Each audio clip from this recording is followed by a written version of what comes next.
We started the grocery trip, no problem. I was wearing my mask, but I get really bad headaches. And so I removed my mask once my headache started. When I turned around, there was a bylaw officer standing there with the man who had called him. And he asked me if I was exempt, and I told him no. And he then asked me to put on my mask. And then when I refused to give him my ID, he argued with me. And I said flat out, I did what you asked. I'm not giving you my ID. I have my mask on. Now leave me alone. And then him and the gentleman proceeded to follow me from a distance. And as I put my groceries into my vehicle, he grabbed my license plate. And then a couple of days later, he showed up at my door with the fine for not wearing a mask, but then also gave me a fine for refusing to give my ID. He called it obstructing justice. And I did what he told me to do, even though my headache was really bad. And I feel like he abused his powers. They hid behind another vehicle and just laughed the entire time as he was writing my license plate down. And I couldn't believe it. I still think about that day. It runs over and over and over in my head.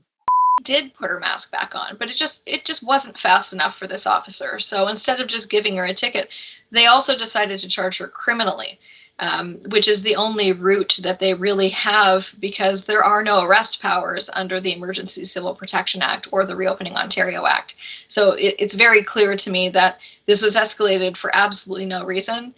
And the specific purpose of this escalation was so somebody could get an arrest under their belt. Warning, censorship. Warning, censorship. For Rebel News, I'm Tamara Ugolini, featuring one of the most blatant power-tripping Fight the Fines stories that I have yet to come across. And I've featured some pretty petty cases. See, as part of our Fight the Fines campaign, we crowdfund from our generous viewers and donors through the registered charity called the Democracy Fund, and then put people who would otherwise not be able to pay these fines or pay to fight them, well, we put them in touch with legal defense at no cost to them. Typically, we feature a lot of, peaceful protesters or people engaging in civil disobedience. But the story that I'm bringing you today, well, this woman was complying. It sounds like a classic case of someone who should be exempt from the mask mandate, but since we have seen such a heavy enforcement of masking with little respect for those who may struggle with the mandate or be unable to mask completely, most people comply, even to their own detriment. Even though all the provincial mask mandates clearly note that you can remove your mask at any point for the purpose of health and safety. Look, here's what the Ontario regulation says. Where there is any requirement under this order that a person wear a mask or face covering, the requirement does not apply to a person who, and then it lists a bunch of exemptions, but look at point I. It says that the requirement does not apply to a person as may be necessary for the purposes of health and safety. At least British Columbia clearly lays it out by saying that a person may not be able to wear a mask for a psychological, behavioral, or health condition, or due to a physical, cognitive, or mental impairment.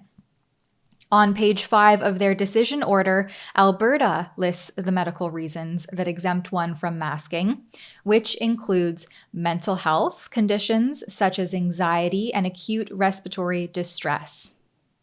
Even Quebec, with one of the toughest mask mandates to date, stipulates that one can be exempt from wearing a face covering if it causes significant disorganization or distress.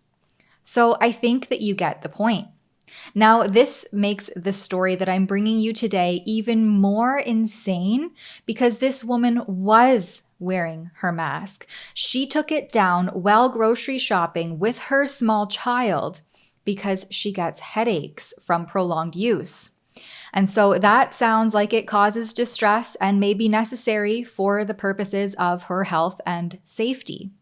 But she was fined for doing just that and then charged criminally, even after she put her mask back on when asked to do so. And because this client is in the process of an adoption where she must comply with all COVID mandates, otherwise she risks not being able to be approved as a happy, loving adoptive home, we wanted to err on the side of caution and keep her anonymous. Hear it from her directly. We are currently trying to adopt, and I don't want to risk anything getting in the way of that adoption. Mm-hmm. This because it's not a standard practice that we would do this for our Fight the Fines cases. And I'm happy to do it in order to not jeopardize anything else that you're going through in your personal life. Why don't you tell us a little bit about what happened to you and how you came about receiving one of these egregious COVID fines? So I went grocery shopping, was kind of a typical thing. I had my daughter with me. She is just a very young child, and we started the grocery trip, no problem. I was wearing my mask, but I get really bad headaches. And so I removed my mask once my headaches started. I was basically done shopping. I had already checked out, realizing I forgot to grab diapers. So we went back to get diapers. And when I turned around, there was a bylaw officer standing there with the man who had called him. And he asked me if I was exempt, and I told him no. And he then asked me to put on my mask.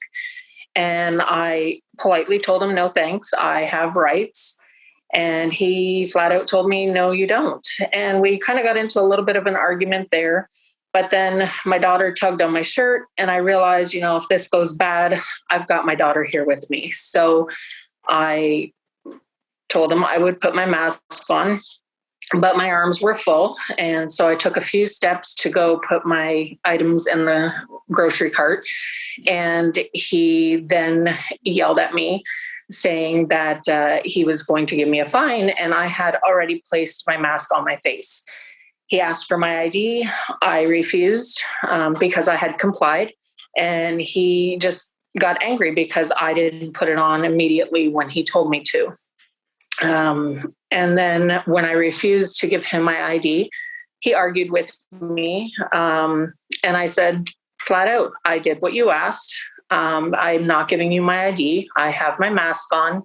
Now leave me alone. And so he walked over to the gentleman caller and he said, well, she did put her mask on. Do you still want me to give her a fine? And the gentleman said yes. So he came back again, arguing for my ID.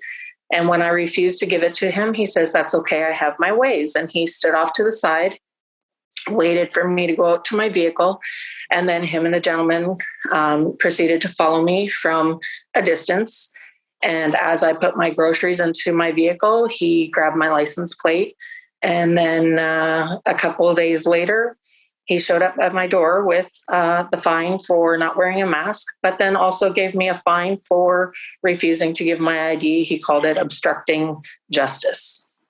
Which is a criminal charge now. And the crazy thing to me about your story in particular is that in all of this legislation and with the mask mandate, across Canada, nationally, every single province has implemented a clause that states that you can remove your mask at any time for the reason of health and safety. And so when you feel this headache coming on, that's what you do. And this is for your health and your safety.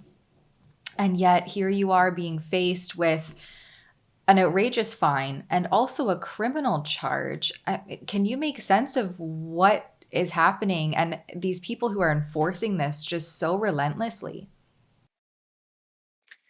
No, there's days where I get so furious and frustrated with it. I I did what he told me to do. I mean, I'll be honest, normally I probably wouldn't have, but my daughter was there and I did what he told me to do, even though my headache was really bad. And I feel like he abused his powers. Not only that, the gentleman that called, I mean, he could have easily said, okay, well, she's wearing it now, not a big deal. Excuse me. But that wasn't the case. He went and asked this gentleman, and the gentleman said, yes. Like, when did it become up to the citizens to say yes or no, give her a fine? And then to follow me to my vehicle. And they were laughing the entire time, and they didn't even come close to me. They hid behind another vehicle and just laughed the entire time as he was writing my license plate down. And I couldn't believe it. I still think about that day. It runs over and over and over in my head. Wow, that's very unsettling. I'm sorry that this happened to you. And as part of our Fight the Fines initiative, Annie, we have crowdfunded your legal defense at no cost to you. If you didn't have something like this to fall back on, what would a fine and a charge of this breadth mean to you and your family? I definitely was worried about how we were going to pay the fine. We are just like any typical family around here. Got a little bit of money in savings, but living paycheck to paycheck. And, I am a stay-at-home mom and with all our children. And to pay this fine, I probably would have had to go out and get a job to pay the fine. But it was a good friend of mine who suggested I contact Rebel News. And from there on out, it's been great, honestly. Mm-hmm. Well, thank you for submitting your ticket and charge to us. And I look forward to seeing just how all of this unfolds when it actually sees the light of a judge. Now, you haven't had your day in court. Is that correct?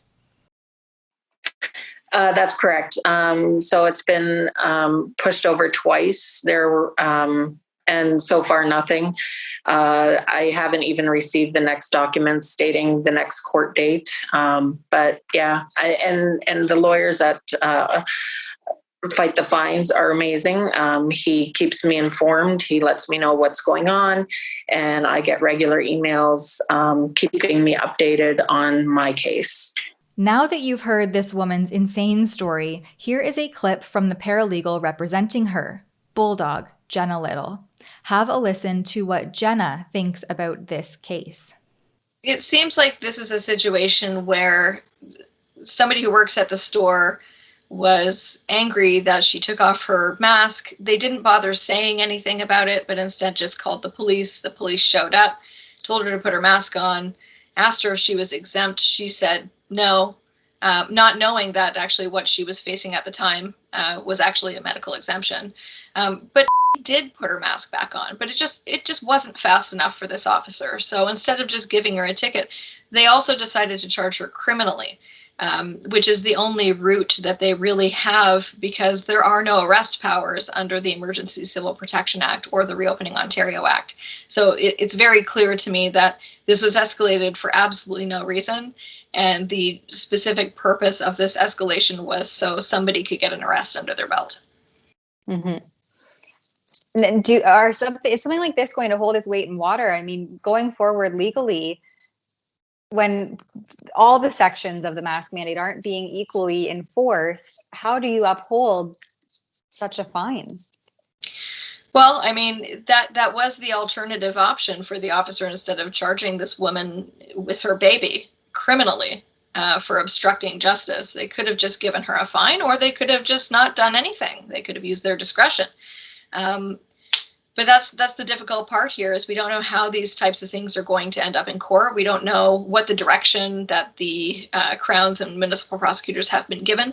And it's not their fault at all. The government has created these laws and expect the representatives of the Crown to enforce them and prosecute them without actually telling them how to do that. So it'll be an interesting path going forward. Stay tuned as we follow this case and fight this fine and criminal charge, all for a mother simply out trying to purchase some diapers and catch her breath to avoid a migraine. For Rebel News, I'm Tamara Ugolini. If you agree that people should not face criminal charges for breathing freely, then please consider helping us fight these outrageous tickets and fines at fightthefines.com. We have teamed up with the Democracy Fund, a registered charity, so that your donations now qualify for a tax receipt. You can find out all about this initiative and donate if you're able at fightthefines.com.